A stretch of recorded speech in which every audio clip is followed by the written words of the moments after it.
Hello and welcome to Bookworms. It's the show where we read books, talk about books. I'm your host, Alex. And I'm Joe. How you doing, Joe? I'm doing fantastic, Alex. How are you doing? I'm doing all right. It's been a while since I've read the book that we're going to talk about today, and I think that's for the best.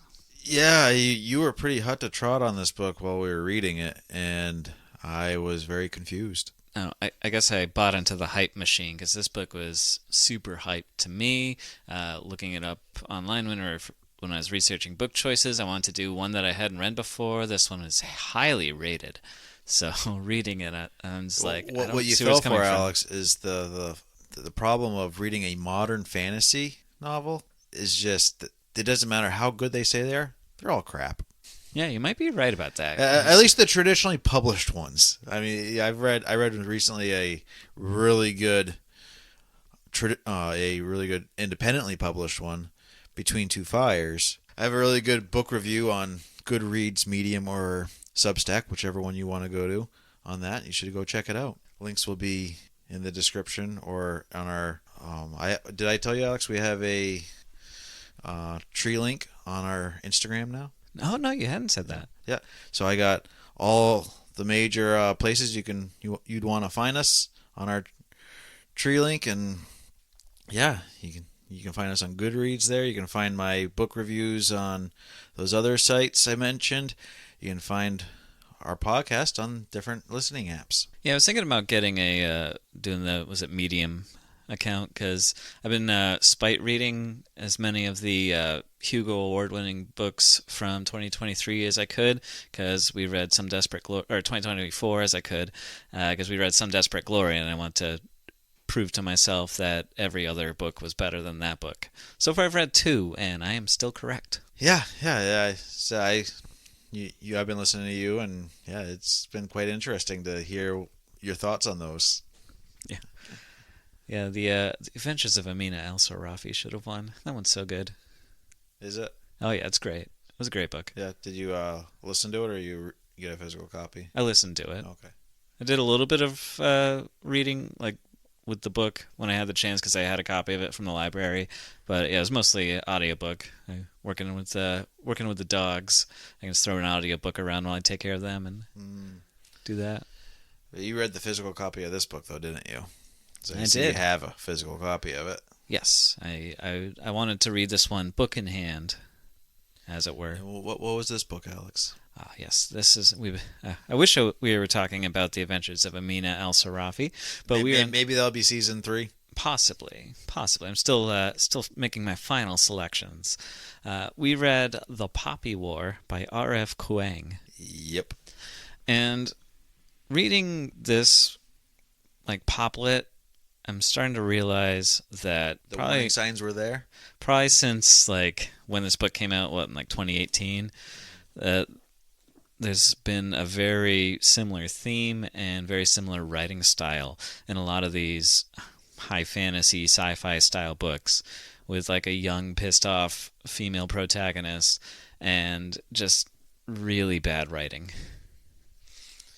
Yeah, it's been longer than 2018, but yeah, there's definitely been a trend going in that direction, and I know both of us have tried to get published, very unsuccessfully, but the publishing companies are getting exactly what they asked for. When they're, these agents are saying what these publishing agencies are looking for. So, go figure. Yeah, and I guess it's working out for them. The books are selling well and they're getting high reviews. This book is very well reviewed, across all magazines. It's highly rated on Goodreads, Amazon, wherever you can rate books.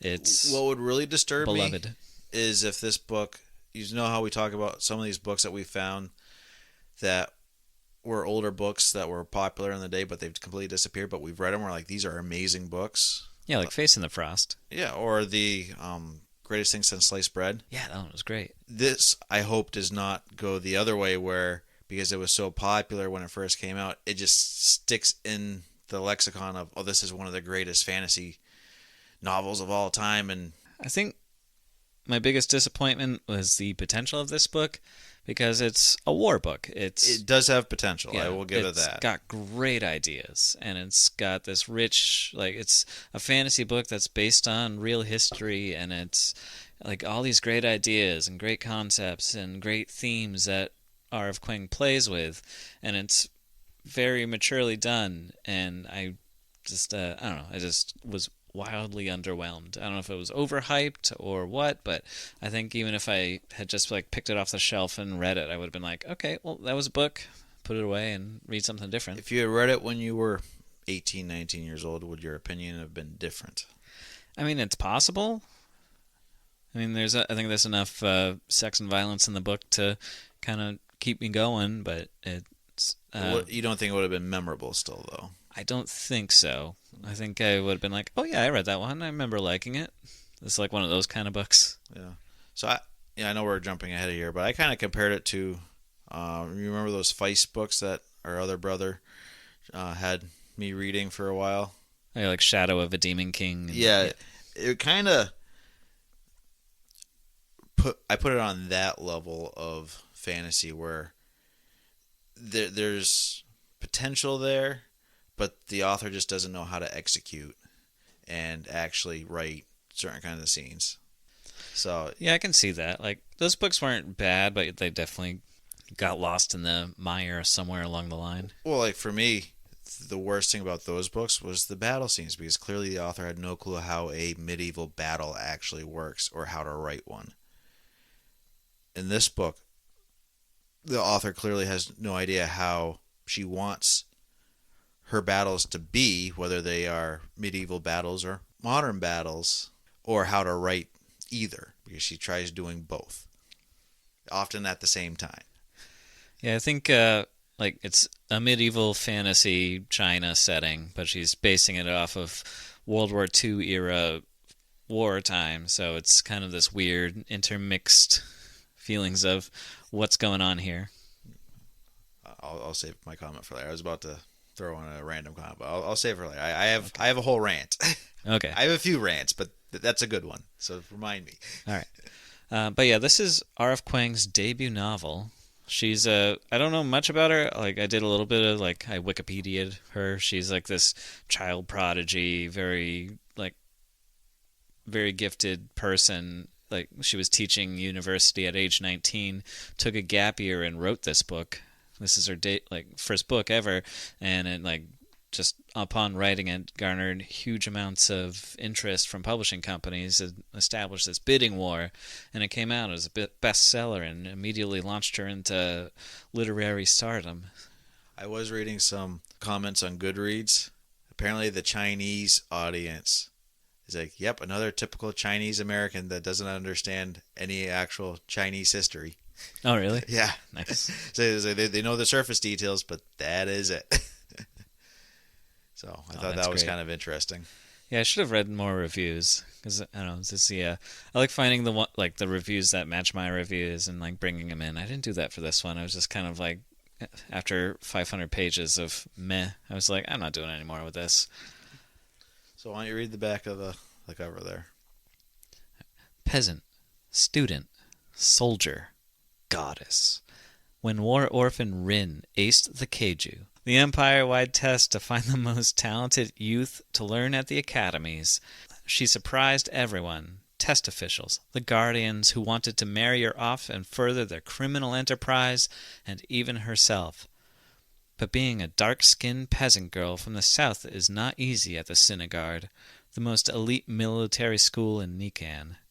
Targeted by rival classmates for her color, poverty, and gender, Rin discovers that gods long thought dead are very much alive, and that she possesses a lethal, unearthly power, an aptitude for the nearly mythical art of shamanism that could be the weapon the Empire desperately needs.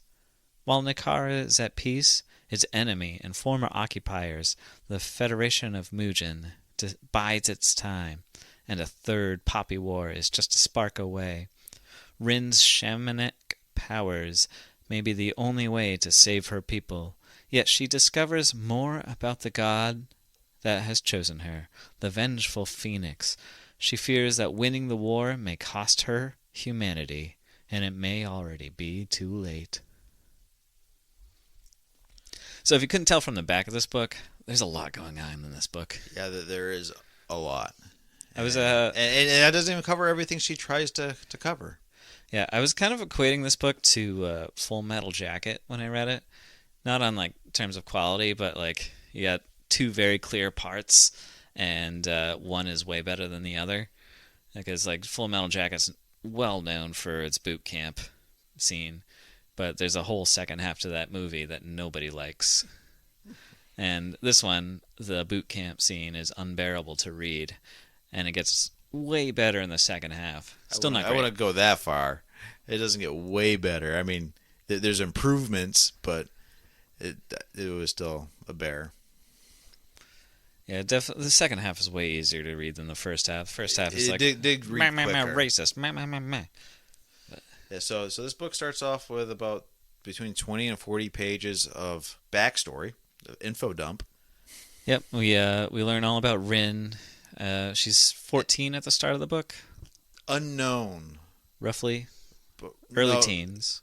mid-teens, because I thought they said that it was 16. Oh no, was it 14 or 16 when she goes into the school? Pretty sure it's 14. Okay. But yeah, she's basically an orphan girl. She's living with Drug dealers. Yeah, drug dealer, crime boss. She helps smuggle opium, and they want to marry her off for money. And so that they're setting this book up as there's two Poppy Wars already, which I'm like, but your title of your book is The Poppy War. So what, so are we going to like the third Poppy War? And of course I'm thinking, okay, that she's lining up with the Chinese Opium Wars, which there were two of them, against England, and that was over trade breakdowns, and England just saying, we want your stuff, and China saying, well, we don't want anything from you, and England saying, okay, well, we're going to get all your people addicted to drugs, and so then we can just steal your resources. And that was a wildly successful plan. It was. But it said, then that connection just kind of dropped. And again, I'm thinking, like, okay, why are we calling this book The Poppy War?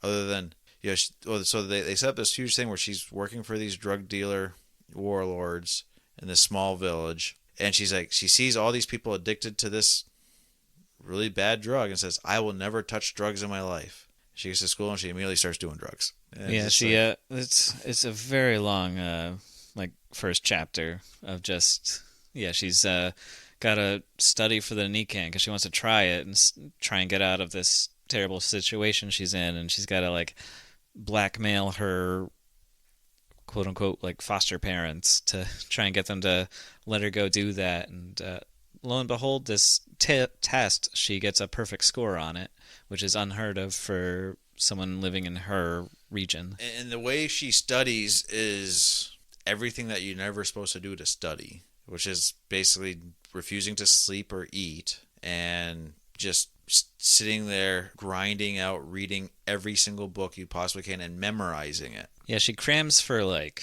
6 months. For something that's supposed to take like 10 years to train for. Yeah, like it's to do what she did, it would take an average person like a lifetime dedication to doing it. Yeah, so already you have that kind of already too perfect of a character that's, they're just so smart, even though she's causing herself pain and burning herself to stay awake and not sleep at all, but there's no consequences for these actions. Yeah, she's legit like singeing her arm with candles to stay awake. And nobody cares to notice because she's the poor orphan girl that's got darker skin. And that felt really forced too, was the whole racist thing, because the racism angle was kind of embarrassing. Yeah. It kept, everyone's so racist. Yeah, but you still have friends that don't care. And a lot of your enemies that supposedly did care, they stopped caring because they got to know you, and so therefore it completely erased this whole racism thing. Especially once they found out you're a Spearly.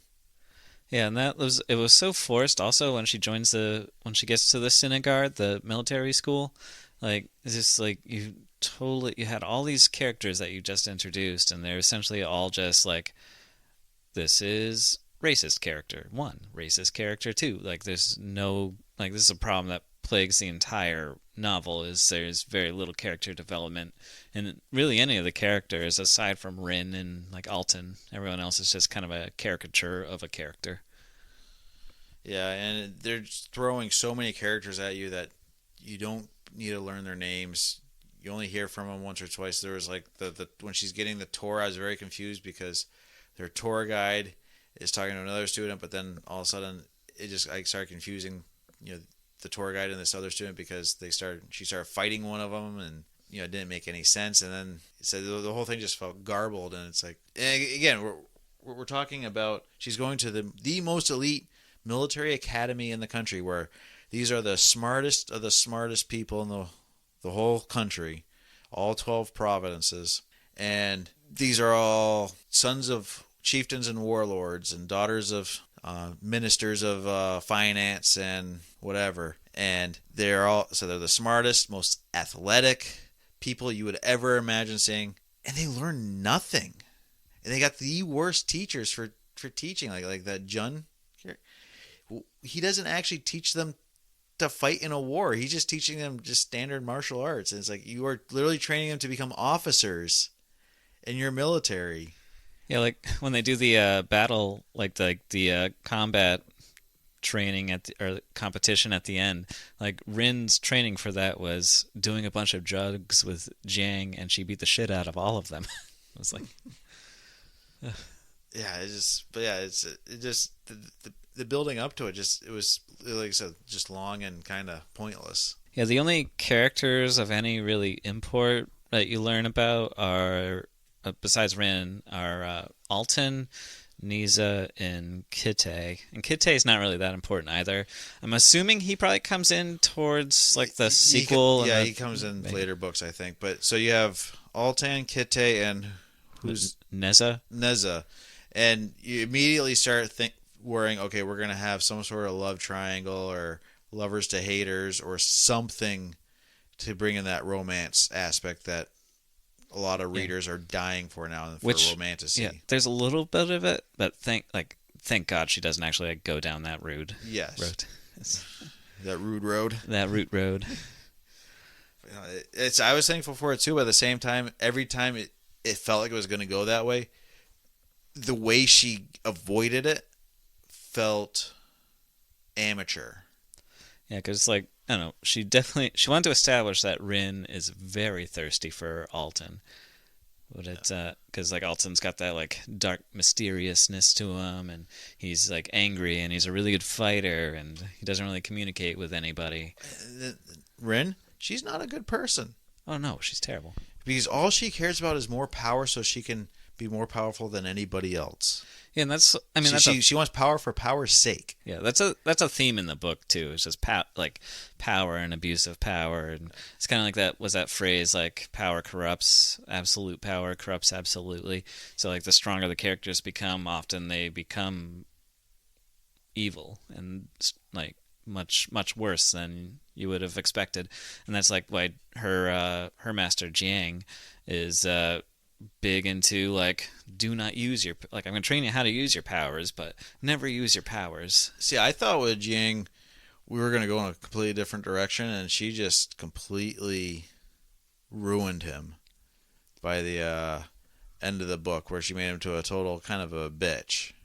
Oh my god, yeah, it was a very Game of Thrones move. Yeah. Just like build this character up and have him like be like, oh, he's really cool, and he's like this like she kind of rips off a few different books and stories throughout this book, so I'm going to compare him to Mr. Miyagi, where he's like, yeah, he's this troubled older guy, but he sees something in Rin and he wants to build her up, and he's like, I'm going to teach you these things, but this is very dangerous, and he's like this voice of conscience, and at the start of the book, and then he disappears, and then when he comes back at the end, yeah, he's completely just broken and shitty. And this is where I thought there was a big missed opportunity. So in this book there's a whole pantheon of gods. They don't really get into it other than her god and a couple other what they make sound like minor gods. But she has the god of the phoenix, who is a obviously a fire god, and into burning. And the Spearleys love their fire, and we have this whole thing of how they somehow lost to this not China country, and then became an enslaved people. Then this not Japanese country goes there and wipes them all out, and forcing a not American Navy to come in and stop the massacres. Quick. That was the quick backstory there. And if you ask Rin or Alton there, that our God is the most powerful God because he's just God of destruction. Da, da, da. But Jiang is like, you don't have, the way I took it was he was trying to say, you don't have to worship one God. You could have all 48 working for you.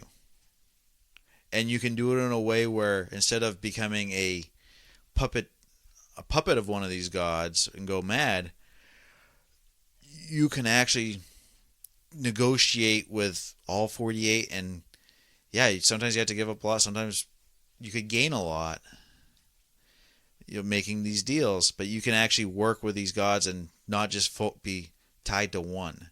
And basically saying, you want power, I'm going to give you power because you're going to have 48 gods or 8 gods or whatever, the 8 main gods or whatever it is, backing you instead of just one, where all these other shamans only have one god that they follow.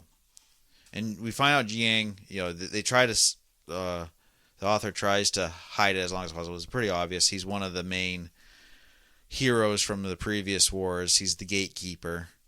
And he's, again, the whole story builds him up to be like, he's the only, out of these 3 shaman warriors, he's the only one that didn't get completely taken over by one of these gods. He was the smartest, wisest of the 3, and he also didn't take the power and become emperor or empress, therefore avoiding being corrupted by absolute power. It's like, okay, great, this is a good story arc to kind of go. And then Kuang just kind of stamps and tramples and squanders that whole story arc. Yeah, she like Jang makes all these great points from his being an older guy, years of knowledge and experience, and tries to pass it on to Rin, and Rin just kind of full out rejects almost everything he says and does to prove his point. And it's done in that YA form where it's just repeated over and over and over again and mulled over from every direction in her head, and no action is taken until every last iota of possibilities been stamped out and thought of, and you're just like, for Christ's sake. Yeah, it's like, just fucking hit the dude. I don't know. Again, also, she's supposed to be being trained to be this badass warrior, and every time she gets in a battle, more than just a fist fight with one of her classmates, she's petrified and freezes up. Yeah, it's I don't know, the whole military school, like the entire part 1 is just a big mess. It's just so sloppy, and like it drags and drags and drags, and then there's this, the competition at the end is pretty cool, but at the same time, like, because Rin trained with Jiang and everyone else trained with June, their stuff is predictable, but since she did a more unique style of martial arts, they're not able to take her down, even though they're bigger and stronger and faster. Like, it's just none of it really makes sense. Another thing that this novel had, it was meandering. So I was kind of thinking, because Becky always likes to bash Lord of the Rings, because she always says 100 pages of the Lord of the Rings is a party for Bilbo Baggins. Who gives a crap? Let's get to the story. And this book was, for the first part, was okay, you're going to a military school, you have that YA, let's go to a magic school or a military school or whatever school, so we can basically just dump all this information on you, give a really cheap background on this character and why they are doing what they're doing. But it never even really gains a point after that, other than, oh, we're at war now, and therefore I must fight this war. What are her motivations? Like Lord of the Rings, you're fighting this war because your land is going to be enslaved, and the way to win this war is destroy this one ring. Here's your, join this fellowship, and we will get you to where you can destroy the ring and the war will be over. Okay, great. And Rin's only real motivation to like be that active in the war is like they see the Empress at one point, kind of being And escorted she's by. enthralled by her power. Yes, and she says, "I will die for this person," and that's really all we get for motivation. Yeah, and but it said that there's just a meandering novel. There's just there's no end point in this. Which I get that's like a storytelling thing that they do. You got to have some sort of thread here, though. Yeah, I also wanted to real quick just point out, like I mentioned, she rips off some other stories. I had two like that I just really caught on to like immediately. I'm sure there's more also, but like Jiang, like one of his first interactions with Rin is he sees her teaching herself martial arts from a book, and he's like kind of like snide about it. And if you've ever seen the movie The Karate Kid, it's almost verbatim that scene of when Mr. Miyagi first sees oh gosh, what's his name? Johnny? No, not Johnny. Danny. Danny. There you go. Yeah, Johnny's the other guy. I'm still making my way through Cobra Kai, and also one of his training things to do to get Rin to become big and strong is he gives her a pig and tells her to carry it up a mountain every day for water, which is I don't know if you ever read the book Holes or seen the movie Holes, but that's literally how like one of the flashback characters becomes big and strong as he carries a pig up a hill over and over again. There's a little more brutal of an ending because the ending she gives the pig back to the owner and the owner takes it to the slaughterhouse. So there's a bit of a twist there, but it's But like we okay, always you knew are that pig was going to die in the slaughterhouse. That was the whole point of bringing the pig up there was to make it big for slaughter. yeah. It's like all right, we're gonna I guess we can call it motivation or inspiration. But it's definitely like you didn't really come up with your own ideas. You were watching TV one day and you're like, I'm going to use that.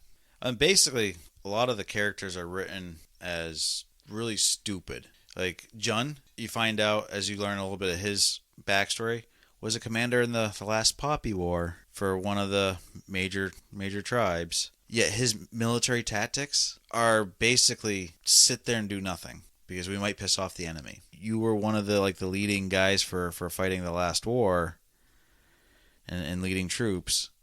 Well, that was the other thing we talked about earlier, Alex. This book has 14th century weapons with 21st century medical knowledge. And that really annoyed me. Like we were talking about how Rin suddenly starts getting her periods at age 14, 15 years old.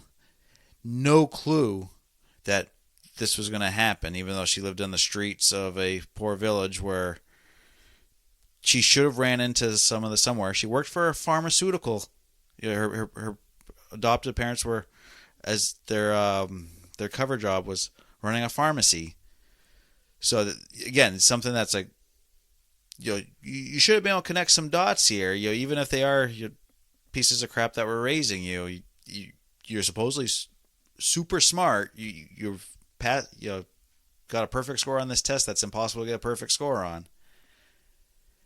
And so she goes to the facility doctor at this college, and they say, oh, we have this thing that will do X, Y, and Z. Just drink this one potion, and in 3 days, your whole uterus, and going into like pretty good detail about the inner workings of a woman's body that medieval times, which is this book is kind of wanting to be, they would have had no clue.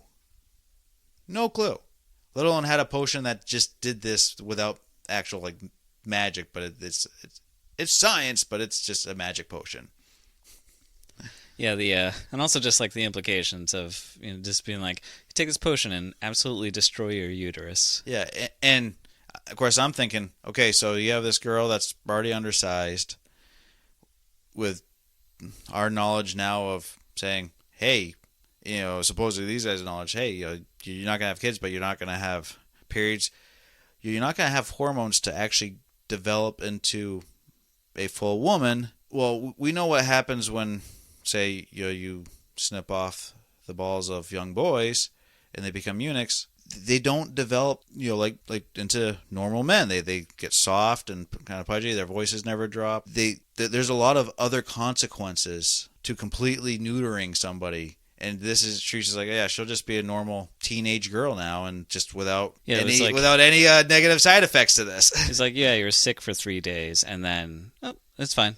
We never have to worry about a period again in your life. Congratulations. Again, this book had no consequences for any actions that this girl took. Yeah, it was pretty crazy. And like even when she's like starts trying to like touch into her shamanistic powers, and she starts taking the poppy, and like just it's like she never really has to wrestle with addiction or anything like that with taking the drugs. She just sort of like has it controlled the entire time. So, this is what I do now. Yeah, like other characters struggle with addiction, like Alton does, and like they talk at length about other people with her powers. Like it's almost inevitable that they are going to fall into the throes of addiction because they need poppy or opium to access their communication with their god. And she, like, we don't see that with her. Well, at least not yet. I don't know if it comes into the sequels or anything like that, but she does a lot of drugs in this book, and nothing really comes of it. Yeah, it's like Altan. She's talking about how in her village she sees what people that are taking a lot of this opium, what it does to them, and Altan's doing heroin, morphine, opium, and just straight poppy seeds, just willy nilly. Yet he's this physically fit as the most trained warrior as you could ever expect to be. It's like, this guy is so hopped up on drugs, he shouldn't be able to stand up straight. Richard Pryor has a really good skit on how, on heroin addicts, where they're basically walking at a 90-degree angle. From like leaning so far back, they're basically parallel with the ground because their balance is so good, but they can't stand up straight. Yeah. Richard Pryor should know. Yeah, and he would know, because he had a major problem, and he did not look like a physically fit person. Yeah, bro set himself on fire. I mean, Billy, we are still on part 1 of this book. Let's go into part 2, where we meet the very important character named Tyr, who's actually not that important. He gets killed right away, but his death is kind of important because it sets up Alton for a position he's not really ready for. So Tyr was supposed to be a commander. War breaks out between Nikan and the Mujan Empire, and everyone in the academy is now thrust into service, probably a little before they're fully ready. But at the same time, there's a big battle. You see all this stuff. None of them actually know. Even like the people that are commanders don't actually know how to command. They're just. Yeah, then a battle happens, and these people do this. Okay, well, we're getting into the nitty-gritty. We're following Rin here, and she's cowering while she has a drug overdose because she took too much opium this time. They're always saved by some sort of miracle or getting bailed out last minute. I notice that's a theme with all the battles. Yeah. It's like whether they're fighting a whole army and Rin all of a sudden like accidentally accesses her powers and torches the commander of the other army and drives them away with it. There's also like they're battling the Kaimei, which I think they beat by like Alton kind of hits it from behind when it's about to kill Rin, or like there's always just some sort of thing that bails them out. Right at the end, they're not actually fighting a winning battle. It's always losing until the very end. Okay, so next, the big gripe I said I had a rant on. Go for it. Kuang doesn't know what a fucking siege is. That's very true. They do a lot of fighting for a siege. Yeah, well, they're doing street-to-street fighting off and on, or just giving up whole random blocks in the city. And the whole time it's like, we're in the siege. But we're sending people out into the countryside to go get food, and the Mugan only have these certain docks down here. It's like, well, if they only have a tow, that's not a siege. They don't even have full control over the bay. You can go in and out of the city with free will. A siege is you've completely surrounded a city. And cut off its resources, and you're starving them out slowly. Yeah. And these people are just doing whatever. And I said they're having occasional street to street battles, or they're just saying, and it's all the action is off page on these street to street battles of, oh yeah, uh, Mugen took this city block over here this time, but we took that city. We were able to hold that city block. Okay, how is this fighting actually happening? And most of the time, it's like the leaders of these militia groups, which the militia is apparently just, she doesn't know what a militia is because that's just what the armed services are in this country.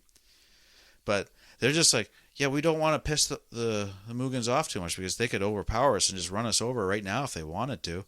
So we're just going to sit here quietly while we wait for reinforcements, which still won't be enough to actually defend this city. It's like they have a toehold. You have 90% of the city. You put the siege on them in that, in the docks. Yeah, you probably could just let them come into Coeur d'Alene and then cut them off there, but who knows? Yeah.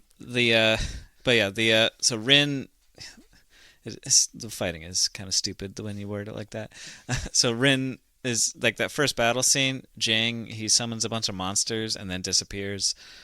Rin torches, like she's about to get killed, and then she accesses her phoenix powers and torches a commander. And then the Empress, she meets the Empress, and the Empress determines her to be a CK, something like that, and assign or a special, like someone, one of those shamans with special powers, and assigns her to the CK squadron, which is like the special forces suicide squad death troop, and assigns them to the port city of Coeur d'Alene, where there's a siege, which you described so well as not a siege. Someone please email Kuang and just be like, hey, please do a little reading on military tactics and terminology. And she's clearly a history buff if she's basing it off of like wars that happen in her history. And I'm not a super huge expert on that theater of World War II, but what I do know, I know probably more than the average person because I enjoy that kind of stuff, but it is, or I should say the average Westerner person. Joe's a white guy in his 30s. He loves World War II. Yeah, pretty much. But it is one of those deals where she clearly knows her history. She throws in all these little tidbits that nod to, oh yeah, this is from this thing here, like the Nanking Massacre, the Unit 5, I think it's Unit 513. That's the Japanese Unit 513. That was the torturers that did even more despicable things than even the Nazis did, which is hard to believe, but the Japanese were very good in World War II at creating horrible ways to die and just seeing what it was like on lots and lots of people. But it says you can see that she knows her history really, really well. She puts in all these tidbits. Oftentimes, she probably shouldn't have, because it doesn't work with the story or what the story that she's telling. It's just some aside that's like, okay, this was a pointless aside. We don't need this. You don't have to prove how smart you are by telling us these little facts or aligning these facts with actual world history. Yeah, she could have, like, instead of doing all these, like, look how smart I am, she could have focused that attention on character development, because we meet all the members of the CK, and there's like, this one's big, this one's a woman, this one's small. This one's made out of water. Yeah. And we literally have one that's made out of water. Yeah, and we really don't learn to care about any of them. No. Try as she might. It's just sort of like, yeah, they're there, they're saying lines, and you're trying to have like little character, like little nuances to them, but it's not working. They're interchangeable. And then basically the only one that we're learning anything about is Altan, and he's just a piece of shit. Yeah, so he's a horrible human being. Yeah. Altan was he kind of got killed, so Altan had to take his place. So he's this, I'm assuming he's probably about 19, 20-ish, very young. Yeah, because he actually finished his school, so the school was 6 years, and he graduated. Yeah, so he's a young adult, new adult kind of feel to him, and he's trying to command an entire squadron, and he's getting a lot of pushback, and he's having to deal with a lot of personalities, and yeah, so he's a total asshole all the time. And again, if you look at, and again, I don't know Chinese military history, even in World War II, super well, but knowing the American side of it, we're putting 20-year-olds in charge of that kind of stuff, and they're able to handle it just fine. It's not necessarily a lack of age; it's just a lack of leadership skills, that they're just like, oh yeah, you're a good fighter, therefore we're going to stick you on the top as our leader because you can fight the best, and not actually you can plan and lead people and they will follow you.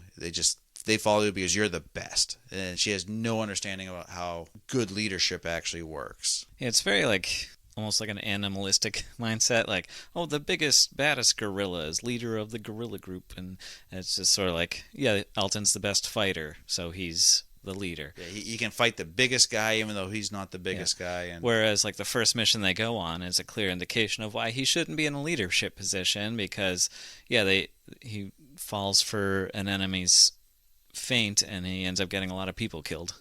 Yes. And the whole thing that set up that feint, the mission that he did, was basically just let's take our little squad out and cause a bunch of mayhem because I don't want to deal with the other commanders right now because they're going to tell me no. And then we're just going to basically kill a bunch of people, start a fire, have no consequences, go back and pretend we're heroes. Yeah. And everything goes flawlessly other than Ren just taking too many drugs and having a bad trip. Yeah, and all of a sudden Rin can't use her Phoenix powers anymore. She can't call upon the god to because she has no clue how she actually gets to the god to begin with, because she never actually paid attention. Yeah, she never listened to Jiang, and she's trying, like, Jiang never got to the point of teaching her how to do that. He was training her up to it, and then the war started, and then he disappeared like a good teacher does. And so she's trying to figure out how to do it on her own, and she can't do it.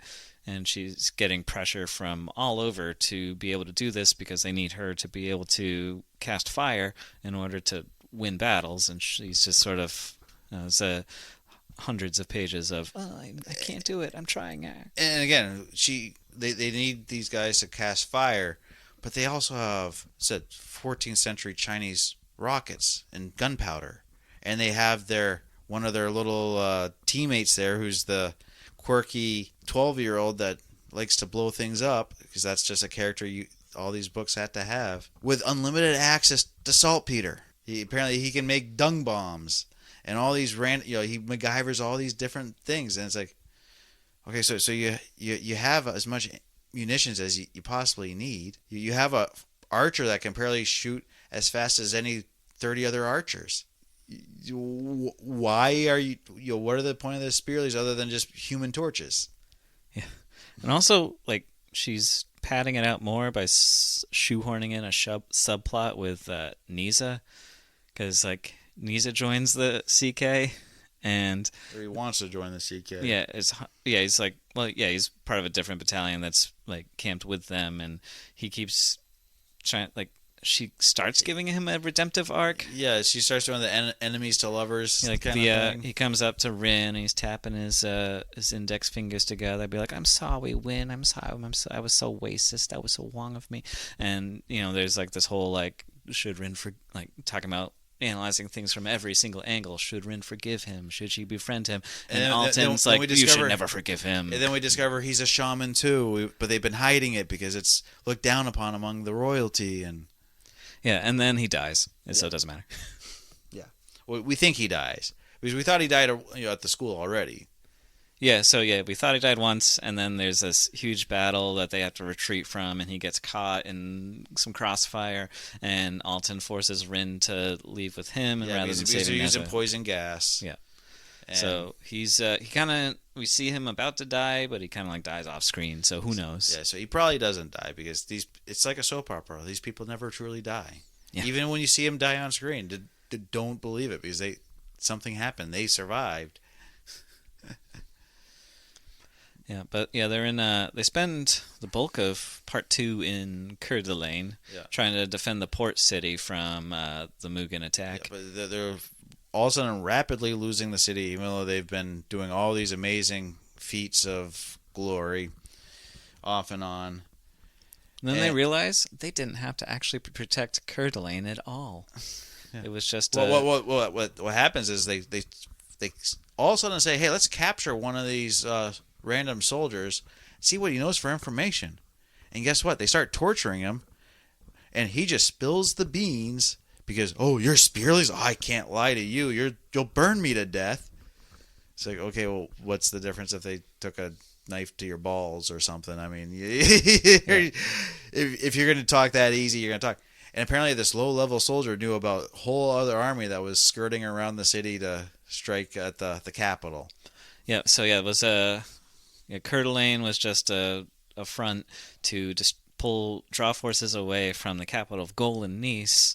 And when they realize this is happening and that they're probably too late, and so they start heading up the river towards Gaul and Nice, and they start seeing this is actually pretty cool visuals, like the rivers like getting steadily more filled with bodies and like blood flowing. And this was the Rape of Nanking copy of where she just stole straight from.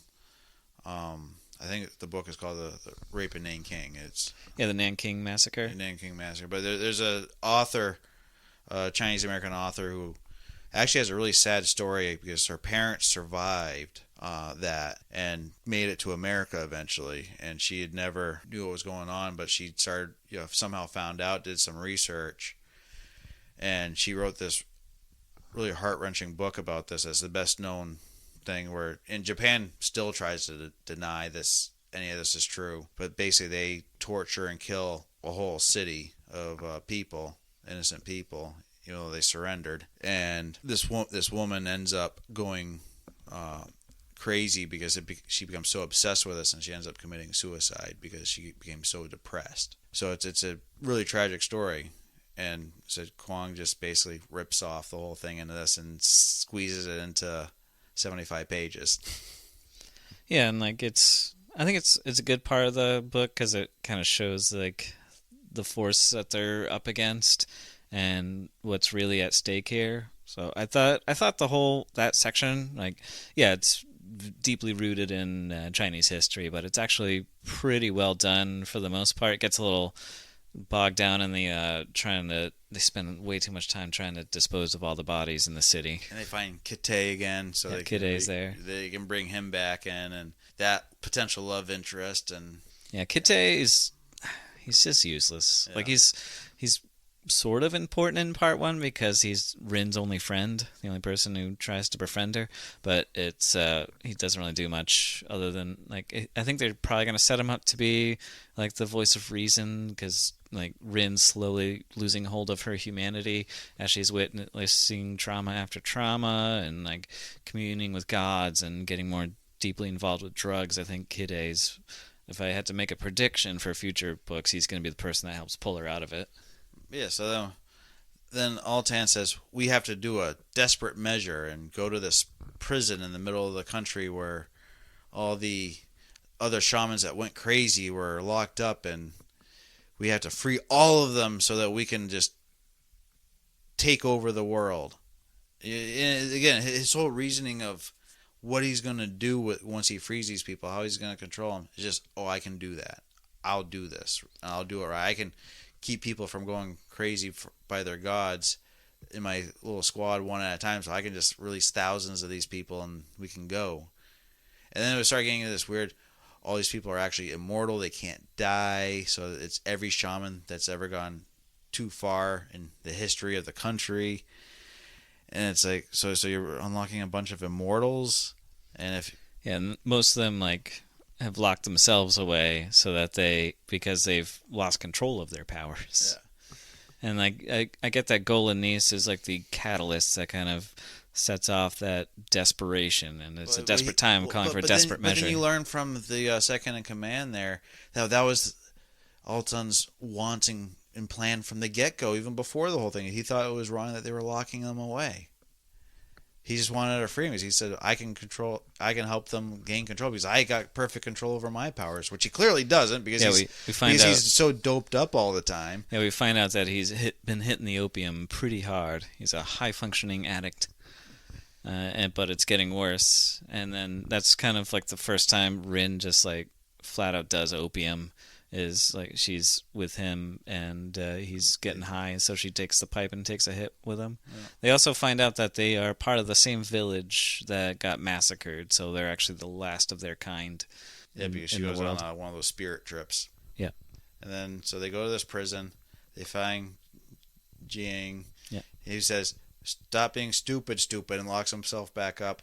They find the guy that Altan had locked up when he first joined that CK group, and he immediately escapes, totally mad, totally bonkers, and he becomes the winds. His god was a god of wind, and so he's blowing gales across the country now, just destroying whatever is in his path. And then they're immediately captured by the Mugans.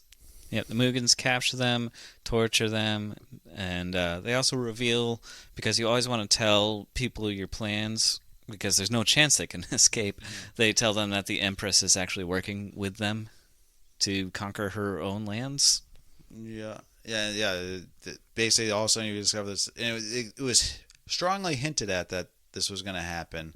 So we all knew it was going to happen. Yeah, because the Empress was present when Tyr got killed. Yeah, so she was the one that killed him. The audience knew, but Rin and Altan but for some reason, just terrible story.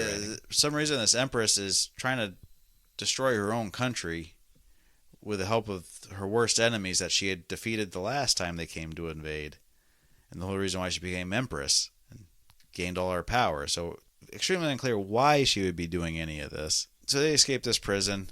Altan decides to sacrifice himself so that Rin can escape and go to Spearley, the island where they came from. And again, in this part, like the escape, I was like, ooh, this is going to be really cool. They're human torches. They're going to go out there and just do... So they completely burn down the laboratory that they're in. And then they step outside and they see the dead guards that had been kind of roasted alive on the outside the room because they had burned so hot. And they say, look at that. There's a crossbow right there, an automatic crossbow.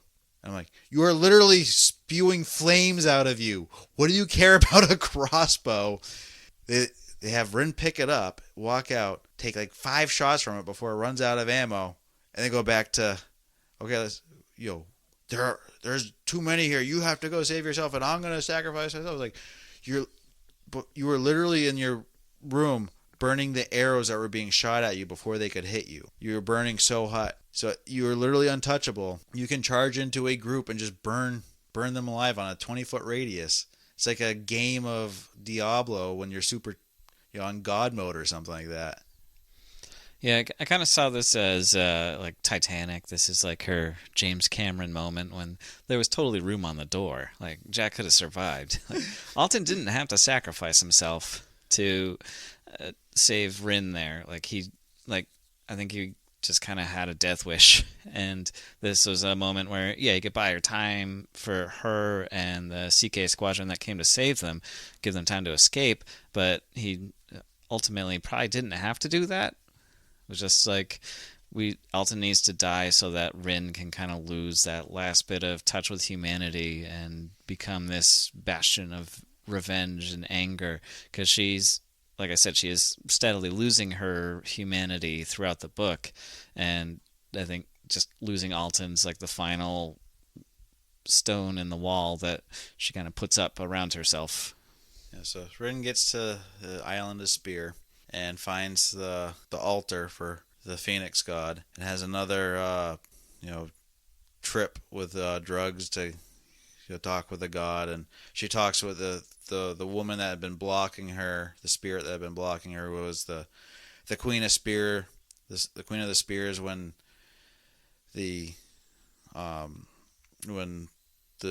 before they got wiped out, and why she had given up their power to Chinese forces. I forget what their actual country name was now. But Chinese supposed to be forces. And it was such a lame reason. It was like, I didn't want to to have absolute power for power's sake. And it's like, but all they were asking for was to protect your island from a invading force and not become a slave to another country. That seems like a pretty good sacrifice to say, hey, I'm going to do this. You need to kill me afterwards because I will have gone too far, but we need to, I'm going to sacrifice myself to protect my people instead of just, I'm just going to sacrifice myself and still have my people get enslaved. It's like, okay, made no sense. So then Rin goes to the Phoenix God, says, I'll do whatever it takes to take my revenge. Whatever it does. And basically then she destroys all of Mugen, the whole chain of islands, and every single living person on there. It's like a nod towards World War II dropping an atom bomb on one city. But there's no remorse of like, well, there is remorse, but then there's no remorse. Then there is remorse, and there's no remorse. But it's like, yeah, we're just gonna kill every single person just because they're all evil. Yeah, I was also like talking about like inspiration. I also got throughout the entire book and a feeling of Ender's Game, like from like the like the humble beginnings to wiping out an entire civilization. It follows that storyline pretty closely. But the big consequence though that she faces at the end after destroying all of Mugen is Kite is now afraid of her. Yeah, that is the consequence. If you're willing to kill them, who else are you willing to kill? And she's like, the Empress. Yeah, she swears revenge on the Empress, and the book ends there, ready for a sequel. Yeah, and I mean, she's lining up to be one of the great supervillains that a actual hero should go and take care of. I did not like this book. It bothered me. Alex? Yeah, like, I gave it 3 stars. I'm kind of regretting that rating. I'd probably bring it down another peg. Like, Rin's a terrible character. Just you can't agree with really anything she does. I think that's part of the point, but it's also like, all's fair in love and war. But the decisions she makes are really hard to identify with. Like, would you do what Rin did if you were given her situation?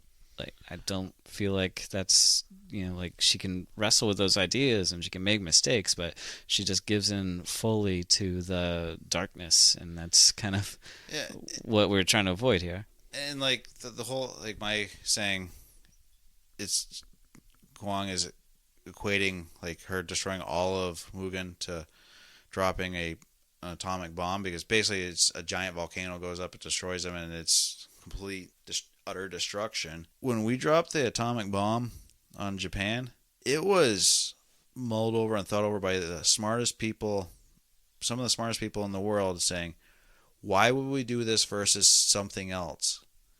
Like, because, and the reason was to save Japanese lives.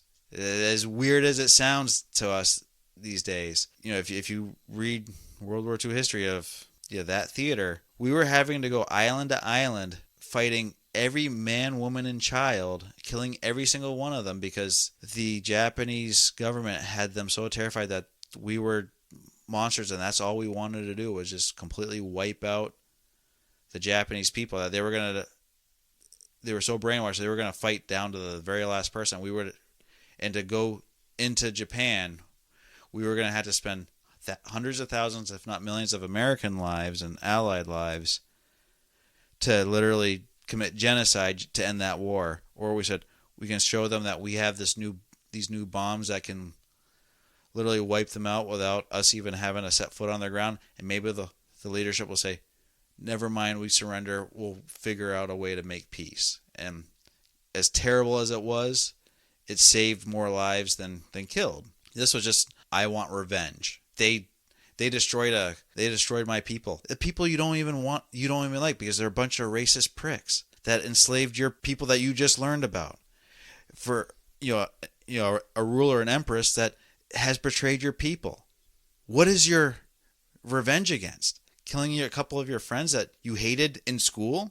They killed your kind of sort of not really junkie lover? Yeah, they kind of set it up with like she's deeply personalized, but yeah, is it personalized or is it like nationalism? Because like the big trigger is wiping out the capital city, which are people that you're not really attached to on an emotional basis. Like if you're wiping out an entire nation and swearing revenge on the Empress because your boyfriend got killed, like that seems really small potatoes.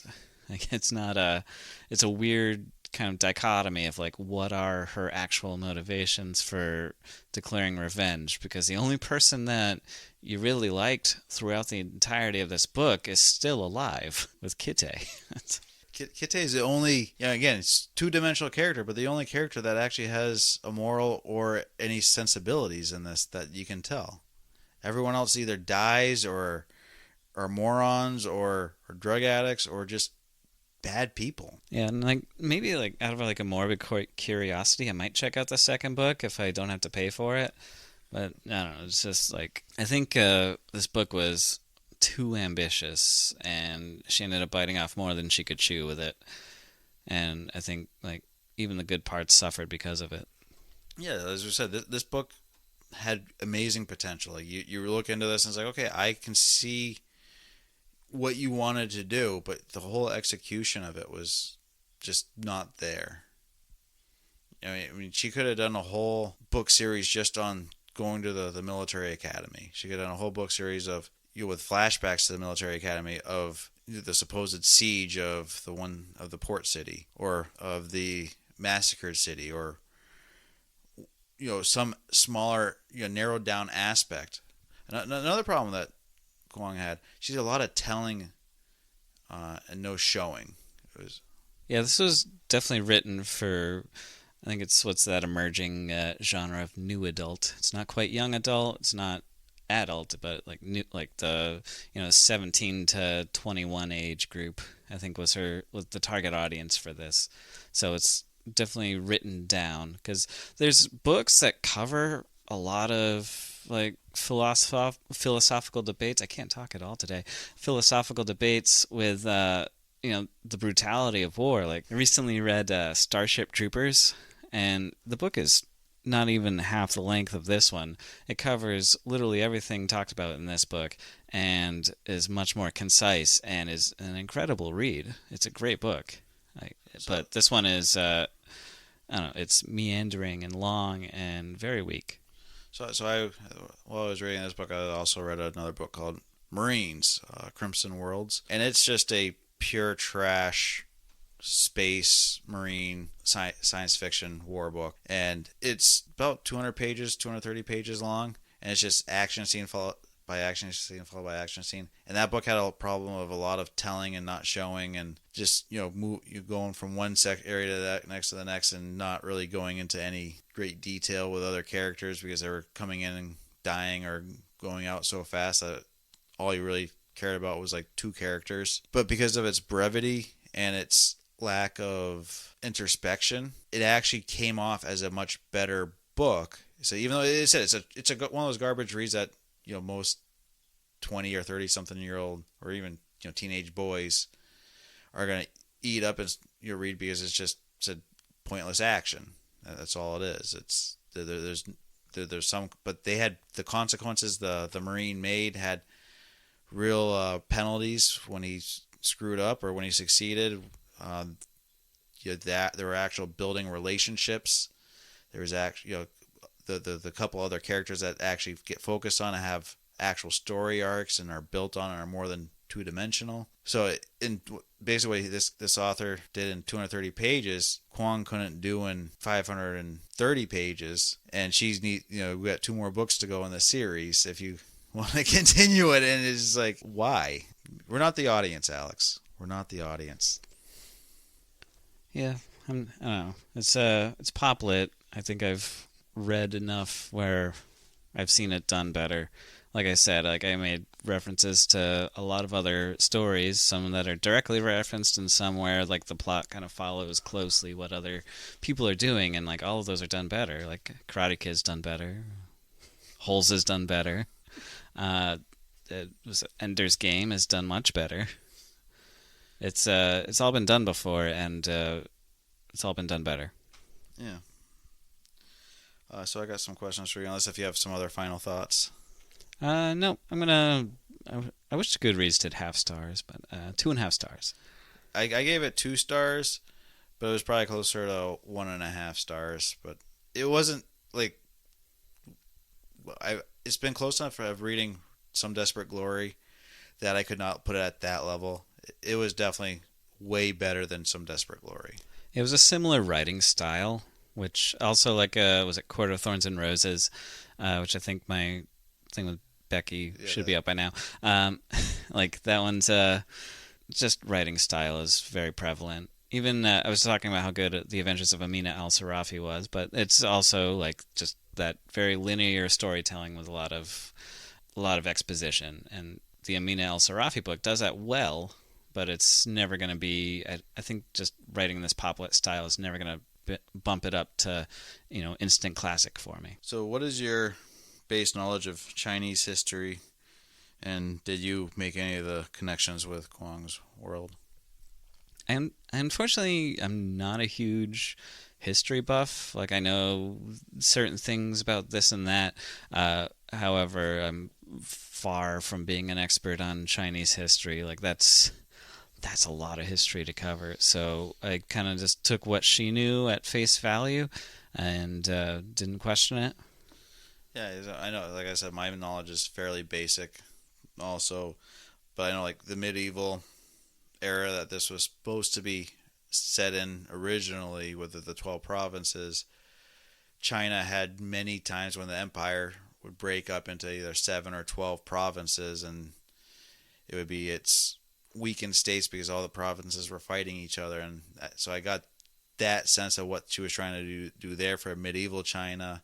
You had then the opium wars stuff she was putting in, and then the the Japanese atrocities put in there. And I said, very basic knowledge on my side, but it came out as a mess because you're again doing too much. You're putting in multiple eras of a history of China that stretches literally thousands of years, and trying to distill it down into 540 pages and focus in on some of the aspects you choose just randomly. It didn't work in this case. I mean, you can say what you want about like Game of Thrones, but like those books are all 1,000 pages, and there's they focus 7 of on them instead of 500 pages and 3. So you and, can and take your time. You can have a large cast. and you can and they focused on medieval European, specifically English history, where with what they were kind of what George R. R. Martin was kind of basing his story off of a very specific. I forget which was it, 100-Year War, War of the Roses. You remember which war it is? I don't remember. I've Okay. never actually read Game of Thrones. Okay, there's a specific war he is focusing, he's basing his story off of, and then of course it branches off from there as he delves deeper and deeper into his world, where he just has written himself down into a death spiral. But that's what he said. It was some English Civil War that he based his whole story off of in one very specific time period. He said Kuang is trying to hit 3 or 5 different time periods all at the same time, and it just comes out messy. What track would you pledge as a student to Singard, and why? Well, I mean, Rin is the audience surrogate. You're supposed to see yourself as Rin and pledge to the, what was it, the psyche, The lore. the lore. Pledge yourself to lore, because like lore, you get to do drugs and talk to gods. Why would I want to just like do combat or like study shit? Yeah, I was like, yeah, either the medicine or the strategy, because those are the only things that are actually any worth of that school. The lore, which nobody knows what actually is, because it's only one student ever has studied it, which is Rin, because she's the only one that was smart enough. Because Altan was too angry, Yeah, he was too hungry for power, so Jan kicked him out. even though Rin was just as hungry, if not more so. She definitely winds up being at the end.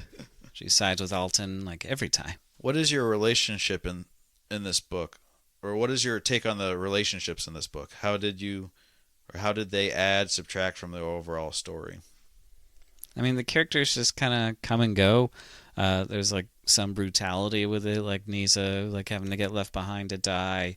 like I said, like the characters are just words on a page. There's not like there's a ton of characters. It's just you don't really get attached to them, and like there's attempts to make them relatable or fun or stand out like amongst each other, but it's just I don't know, you get a whole new cast of characters in part two, and then they're gone by act three. So there's really no point in getting to know any of them. Like the relationship dynamics is probably the book's weakest aspect. It was something that bugged me from page one. Like, why should I care about any of these people?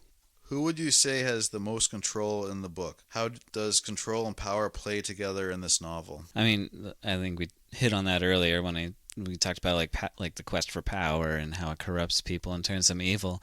I'd say no one actually has any control. Like they want to feel in control in places where they can, and that's why like Alton is he's in a leadership position and he's got control over his powers, but he's also a drug addict and he's insanely angry and he's in pain all the time.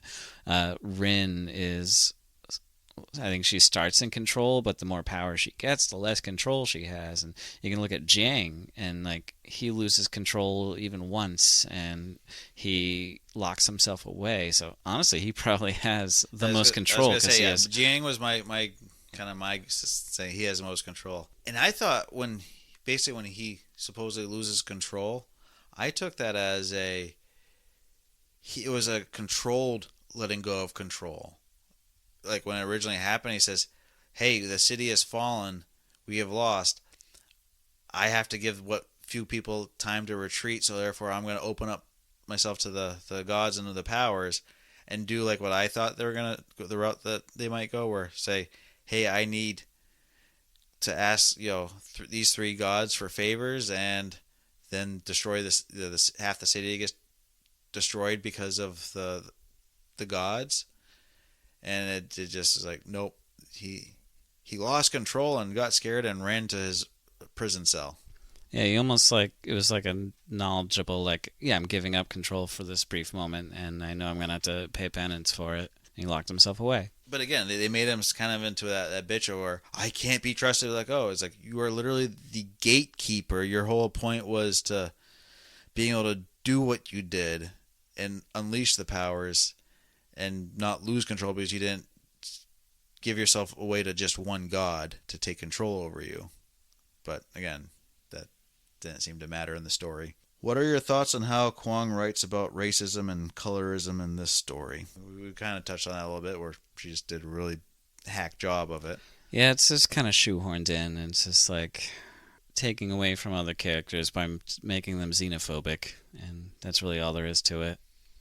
Yeah, there was never really any point to it because, oh, you're so dark, but you're not as dark as a Spearly. But then we found out you're a Spearly, so now you're okay.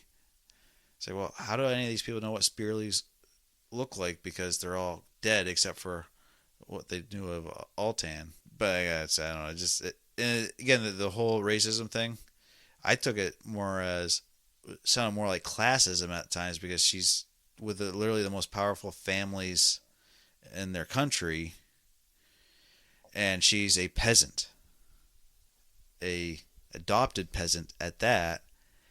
So color of her skin's a little different, but you're poor. And yeah, that's the bigger difference. Yeah, and like poor. she goes to Kate's house, and it's literally the size of her village, and he has personal butlers saying, "What do you want for dinner, master?"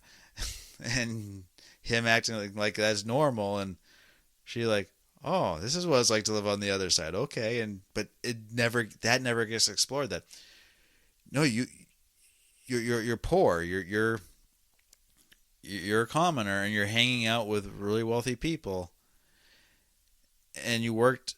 The people you worked with worked in the fields. So yeah, you're a little darker skin because you're outside all the time.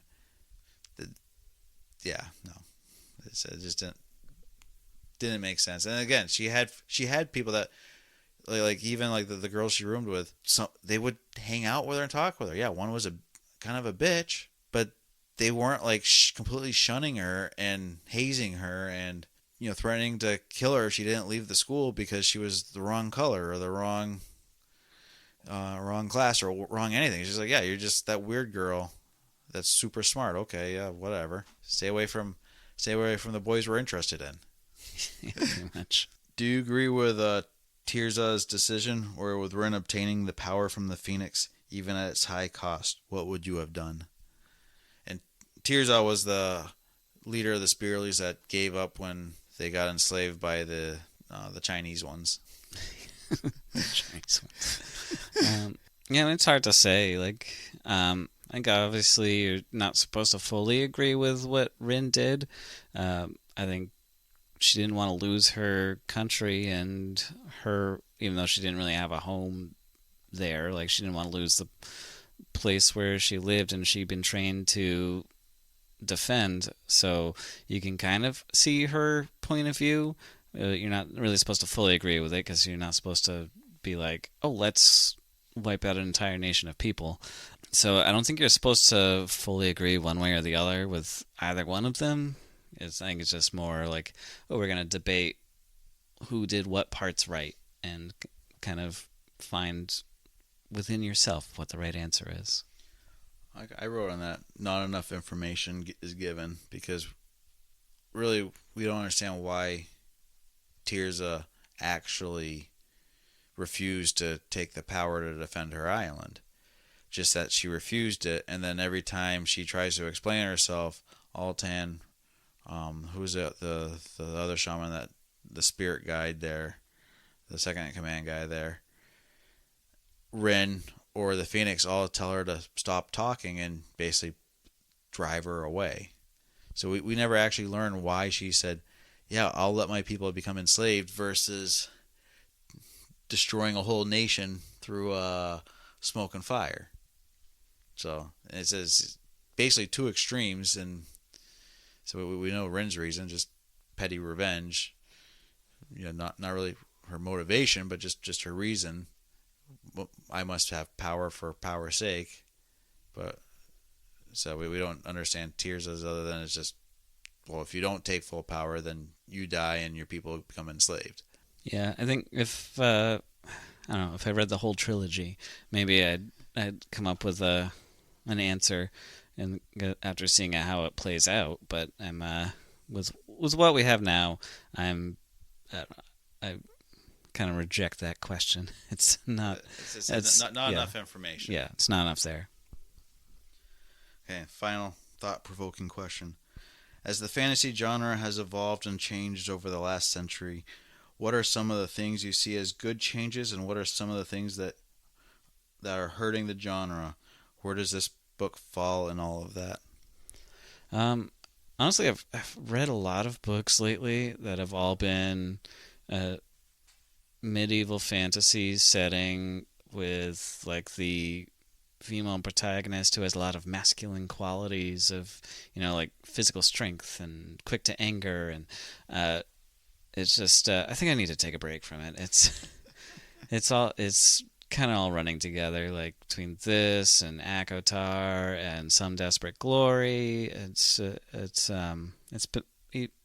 been a lot of just the kind of same storyline over and over again, same messages, same themes, and I think that fantasy is such a wide range of storytelling, like anything's possible.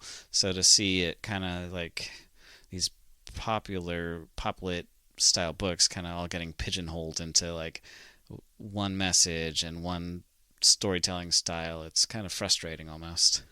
Yeah, it is definitely frustrating. I know I've been having more and more, or less and less desire to read anything that's coming out in the last 10, 20 years, and been looking at the back catalog of stuff that I've skipped.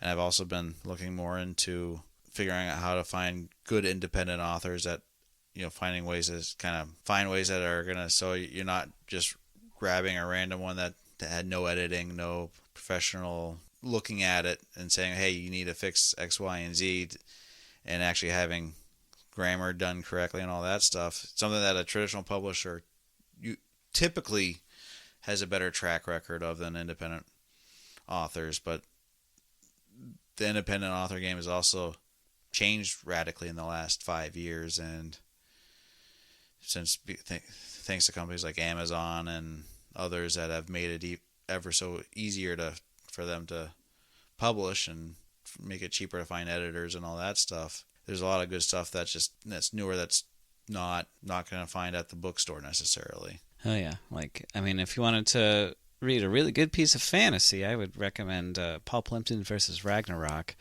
by Alex Kendall. No editors at all in that one, unless if you count me as an editor, which I don't. Yeah, to do my own grammar editing. Probably still missing stuff. I've gone over that like so many times. Yeah, I think that just these modern fantasies, science fictions, they're just like I said, they're all the same story, all the same story arc. I don't blame the authors. I think because there are authors out there that are good, they're just not getting the notice from the traditional publishers. It's just like if you don't write this style of book, then it's not going to hit.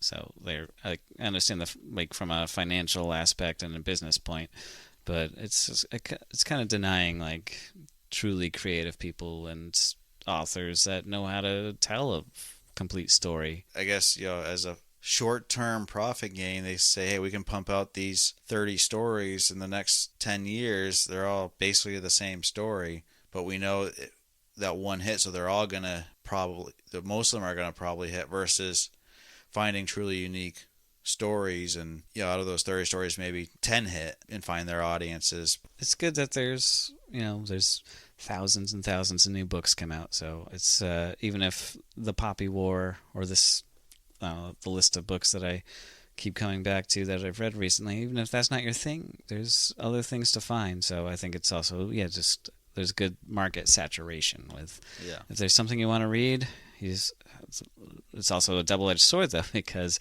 you also have to sift through all the stuff you don't want to read, because there's I work at a library, I keep saying, like, there's just thousands and thousands of books, and I probably want to read like a couple dozen of them.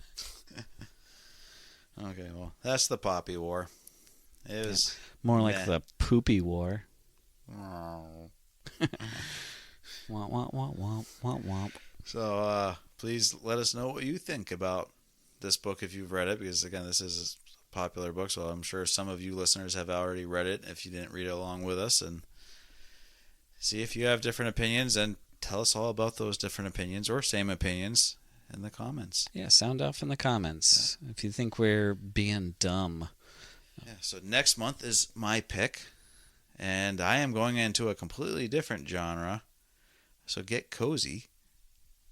Hey, why is your joke funny but mine's not? Because it's not about poop, Alex. And we're going to do a total trash read. I admit that, but it's a guilty pleasure. But I picked a cozy mystery. I've recently... You listened to 372 Pages still, right, Alex? Yes.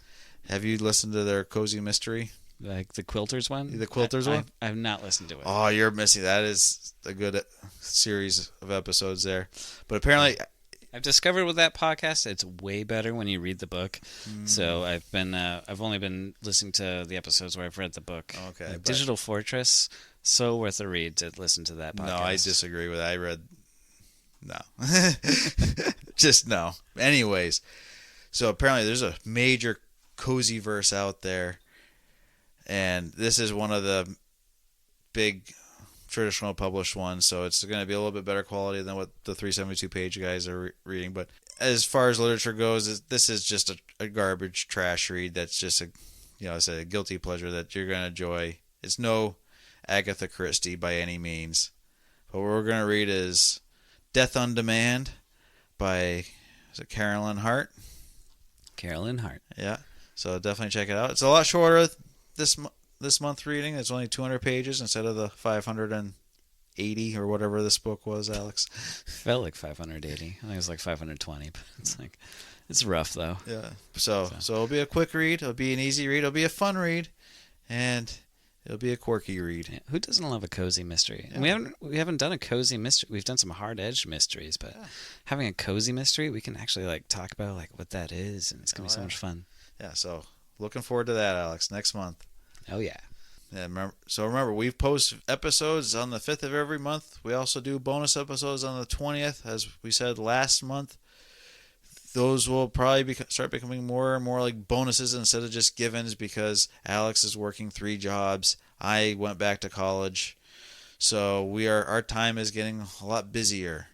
That said, we will do our best to get those bonus episodes out for you. I think we'll have one this month, hopefully. Yes. Alex is working diligently on that.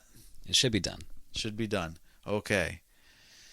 So, as we said, we have an Instagram. You can DM us there, all your thoughts and feelings and whatnot.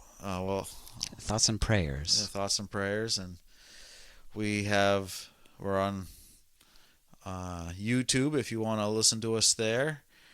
We on Spotify and Apple. Comment and rate, whatever, so that get us up on that algorithm.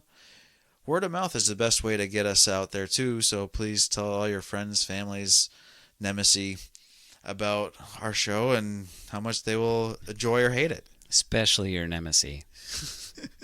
Yeah, I have a Medium, a Substack that I put book reviews on. I also put everything's free. I don't charge anything. So you can subscribe to those or just hop onto those, see what those are about.